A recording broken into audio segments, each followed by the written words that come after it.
Space Center and the Space Force Station, those things that are currently in orbit above your head, Moon, Mars, and further than that. So let's begin. I'd like to talk to you now a little bit about what we call the Commercial Crew Program. About a dozen years ago, NASA is going to be focusing on going back to the moon. Back in the 1960s and 70s, we had Project Apollo.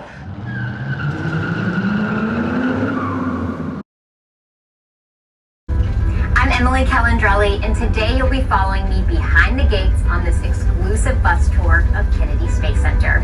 Our journey will take us past active facilities and end at the visitor complex's own Apollo Saturn V Center. Taking you directly to the Apollo Saturn V Center, where you will see an actual Saturn V moon rocket. Things to look for on the way there, the VAB and the crawler transporter. This rocket that you'll see standing tall in front of KSC's badging station is the Mercury Redstone rocket. It represents NASA's earliest efforts to send humans into space. These Redstone rockets were formerly ballistic missiles provided to NASA by the U.S. Army. In October of 1958, NASA formally organized Project Mercury with the mission to investigate man's reaction to this new environment and safely recover the capsule and its pilot. Man rating for human spaceflight on what was previously a ballistic missile was no easy task. After several modifications and test flights, a Mercury capsule carrying Ham, a chimpanzee, was successfully launched and recovered on January 31st, 1961. Just months later, on May 5th, astronaut Alan Shepard launched on a Mercury Redstone rocket, becoming the first American in space.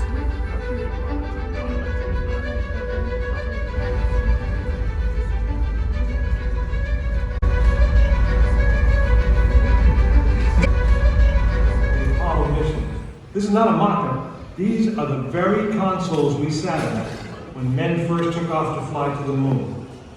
The tragedy of Apollo 1 had put us a year and a half behind. We were making up for it in one big leap.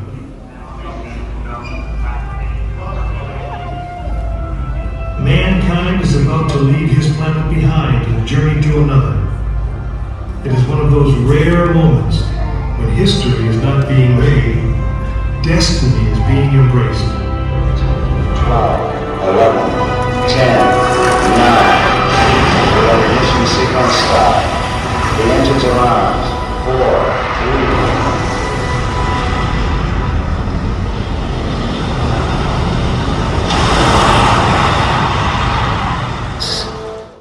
3. There was something which was surprising to me that occurred as I was standing on the surface.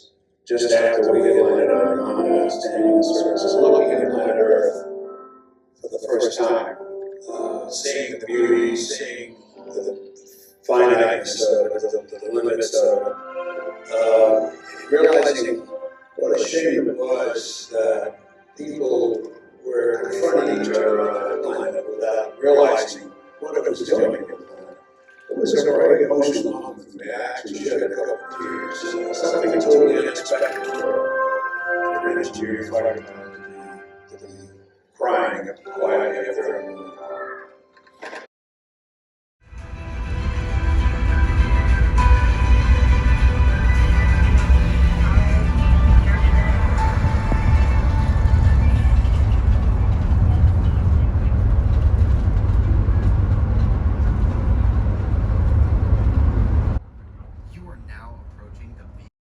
NASA launch.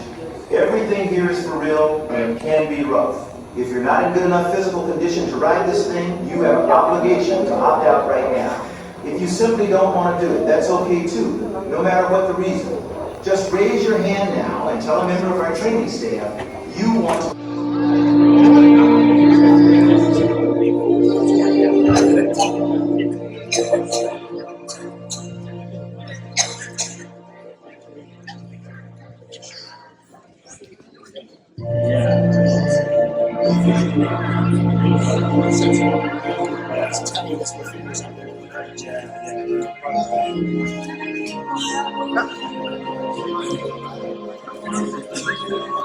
Wow.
Apollo. The follow-on program is the program we're in right now called Project Artemis.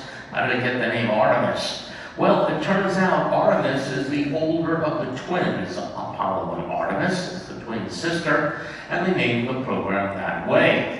Now, the way we're going to get there is different than it was in the 1960s. We're going to build a small version of the space station that is on Earth orbit, but this space station is called the Gateway Station, and it will orbit the moon. Now, what's going to happen is we're going to send a crew to this Gateway Station. Elon Musk will send his big rocket called Starship, and that also connects to the space station. The crew will transfer into Elon Musk's vehicle. It'll take them down to the surface, back up to the station again. They'll go back into their vehicle and return the rest of the way home. Now, to get to that station, or to get to that faraway station called the Gateway Station, we use the Artemis program and its rocket to space launch system. It was first launched about 2 years ago. That's a picture of that first launch back on November 16, 2022. The crew for the next mission, called Artemis 2, we expect to launch them in March of 2026, about 15 months from now. There will be 3 Americans and 1 Canadian on that mission. The mission should take about 10 days. Now, 2 different companies have the contract for landing a spacecraft on the moon with a crew from the Gateway Station down to the lunar surface. One is the SpaceX company. Their vehicle called the Starship, we expect to look something like this during landing. And the other company, the Blue Origin company, and that's the company owned by Jeff Bezos, has the other contract for landing a crew on the lunar surface.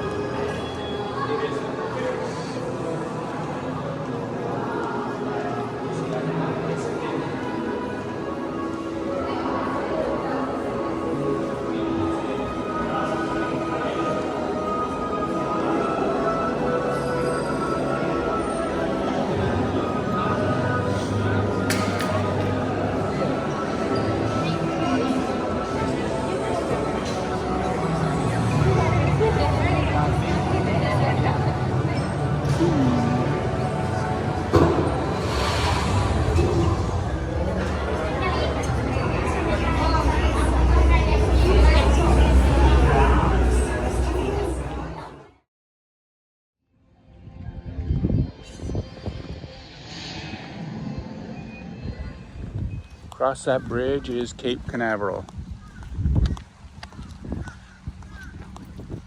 This is where we come to watch the launches. The other day there was a couple of manatees swimming by here. Couldn't get a picture of them. But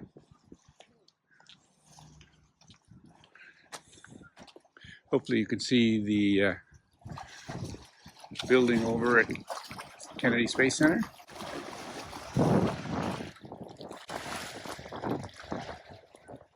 And just to the left of that is where the SpaceX launched their rockets.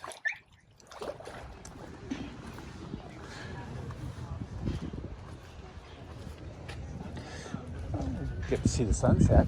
Watch out, there's women fishing and throwing hooks around. Oh no!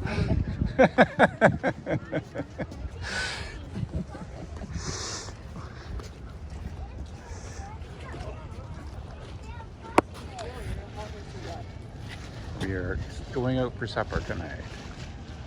Pier 220.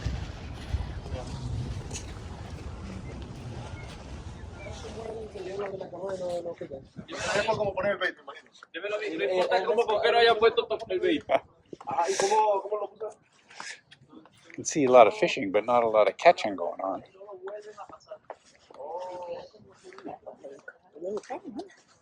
Wasn't that her bait?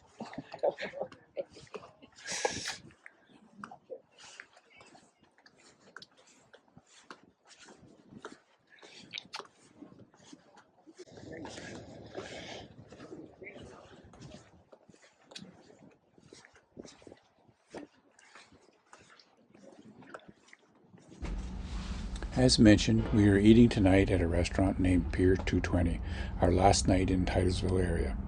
The historic restaurant, besides serving good food with excellent service, has a long history. The original wooden bridge was built in 1922 and was replaced by a steel bridge in 1949 after the death of 6 soldiers. The city of Titusville obtained the rights to the western portion of the old bridge and used it as a fishing pier, advertised as the longest free fishing pier in the world. The pier has seen its share of damage from a series of hurricanes and tropical storms, namely Wilma in 2005, Irma in 2017, and more recently Helen and Milton. It was Milton that left what our waitress describes as their new lawn ornaments of 3 sailboats with a catamaran being lodged against the restaurant, hopefully to be removed shortly.